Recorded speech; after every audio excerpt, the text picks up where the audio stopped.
ਤੁਸੀਂ ਵੇਖ ਰਹੇ ਹੋ ABP ਸਾਂਝਾ जोश जज्बा जुनून। हम देख रहे हैं कि पंजाब हरियाणा में और राजस्थान में या और भी इलाकों में किसान बहुत उत्तेजित है और सड़कों पर उतरा हुआ है। उनका जो गुस्सा है कि ये फार्म बिल हैं, ये किसानों के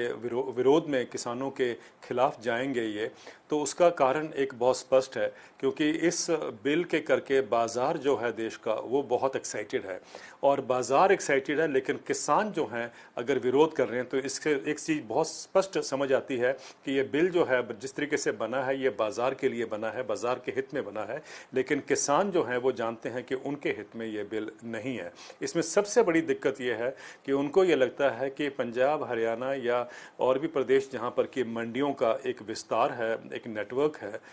APMC मंडीज़ का, वो आस्ते आस्ते रिडंडेंट होती जाएंगी, कोलैप्स होती जाएंगी और इस तरीके से MSP जो है वो उनके हाथ से छिन जाएगा। तो उनका जो गुस्सा है वो इस बात पे है कि MSP को नहीं जाना है और APMC को मंडी को बरकरार रखना है, और ये उनका जो सोच है मुझे लगता है कि इस पे चर्चा होने की बहुत ज़रूरत है और सरकार को भी चाहिए किसानों से बैठ के बात की जाए और उनके जितने भी जो आशंकाएं हैं उनका जो है एक एमिकेबल सोल्यूशन उसका निकाला जाए। एक खेतीबाड़ी माहिर के नज़रिए से आप इस बिल को कैसे देखते हैं?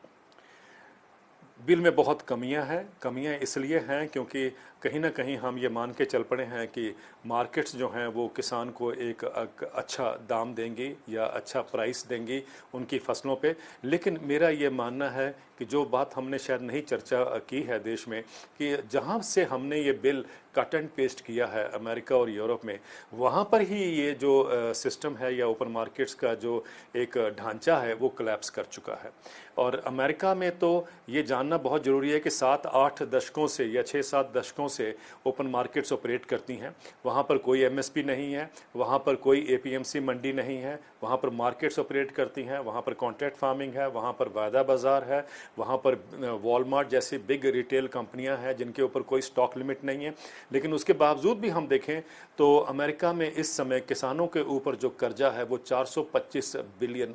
का है। और अमेरिका में हम ये भी देख लें कि जो रेट ऑफ सुसाइड्स है ग्रामीण इलाकों में वो 45% ज़्यादा है शहरों से। और ये भी देख लें कि हम अमेरिका में पिछले 6 सालों में हम देख रहे हैं कि जो उनकी फार्म इनकम है, जिसकी मीडियन फार्म इनकम वो कहते हैं, वो नेगेटिव में जा रही है। तो अगर ये अमेरिका में हाल है इतने दशकों में ओपन मार्केट से जो किसानों की जो जिस क्राइसिस से किसान अभी निकल नहीं पा रहे हैं, तो ये समझ नहीं आता कि वही फेल्ड मॉडल अगर हम भारत में लेके आते हैं तो वो कैसे सक्सेसफुल होगा। दूसरी बात यह है कि अमेरिका में जो ये ओपन मार्केट सिस्टम है, ये बेसिकली जो लैंड होल्डिंग साइज़ है अमेरिका की वो 444 एकड़ है।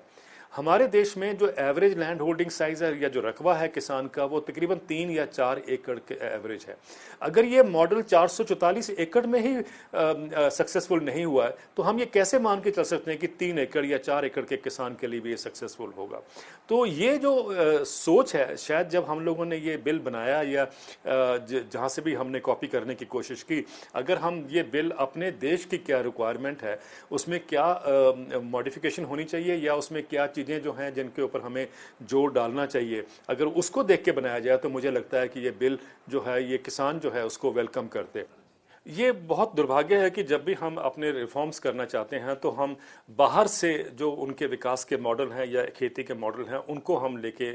भारत में आना चाहते हैं। मुझे लगता है कि हमें एक स्टेज पे हम आ गए हैं कि हमें चाहिए कि हम देखें कि भाई उनके जो फेल्ड मॉडल्स हैं उनको हम उनसे क्या सबक ले सकते हैं और वो हमें भारत में लाने की ज़रूरत नहीं है। करने की जो ज़रूरत है वो आज ये है कि पंजाब हरियाणा में जो मंडियों का जाल है या सारे देश में हम देख लें जितनी भी मंडियाँ उपलब्ध हैं, APMC मंडी जिसको हम कहते हैं, वो APMC मंडियां तकरीबन 7,000 के आसपास हैं। और देश में अगर हम 5 किलोमीटर रेडियस पे मंडी देना चाहते हैं किसान को तो 42,000 मंडियों की जरूरत है। पहला कदम तो ये होना चाहिए कि सरकार को कि एक नेटवर्क जो है मंडियों का जाल, इसमें पब्लिक सेक्टर इन्वेस्टमेंट हो और ये जाल बिछे। दूसरा है कि एक हमारे पास एक इतना अच्छा टाइम टेस्टेड मॉडल है, वो है कि APMC के मंडी के अंदर किसानों को एक मिनिमम सपोर्ट प्राइस मिलता है, यानी गारंटीड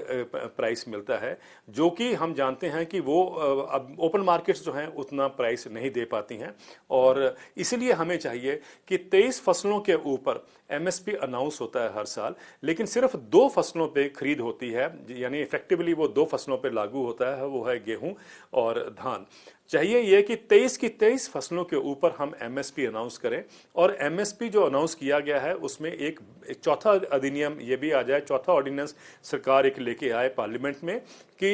एमएसपी के नीचे खरीद नहीं होगी। एमएसपी के नीचे अगर कोई खरीद करता है तो वो एक अनलॉफुल एक्ट माना जाएगा और उसके ऊपर ही खरीद होगी। और अगर ये हो जाता है तो 23 फसलें जो हैं ये 80% जो टोटल देश की ग्रॉस क्रॉप्ड एरिया है उसको कवर करती है, यानी 80% किसान जो हैं इससे लाभान्वित होंगे। तो ये एक प्रोसेस और एक जो सिस्टम को लाने की जरूरत है, और मेरा ये मानना है कि ये देश के लिए नहीं, एक ऐसा मॉडल बनेगा कि ये दुनिया भी इसको फॉलो करना चाहेगी। और प्रधानमंत्री हमारे जब ये कहते हैं कि सबका साथ सबका विकास और आत्मनिर्भर भारत की एक जो लेसन लॉकडाउन के बाद मिला है, मुझे लगता है कि उसका रास्ता यही है कि हम जब किसानों के हाथ में ज़्यादा पैसा आएगा तो ऑब्वियसली उससे डिमांड बढ़ेगी, और जब डिमांड बढ़ेगी तो आप देखिए हमारी इकोनॉमिक गति किस दौर से वो दौड़ेगी।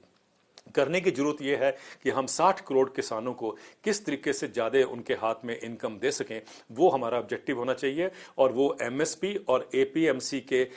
उसको ज़्यादा फैलाव जितना हम करेंगे देश में उसी से पॉसिबल है। ये भी मान लें कि एपीएमसी के अंदर बहुत त्रुटियां हैं, बहुत गलतियां हो गई हैं ओवर द डिकेड्स, जो हमें रिमूव करनी है, हटानी है। कई माफिया भी ऑपरेट करते हैं, कार्टेल भी ऑपरेट करते हैं। तो एपीएमसी को रिफॉर्म किया जाए, एपीएमसी को हम रिफॉर्म करें और एपीएमसी का विस्तार करें, वो सोल्यूशन है। और उसके साथ में अगर हम एमएसपी देते हैं तो वो हमारा सोल्यूशन है।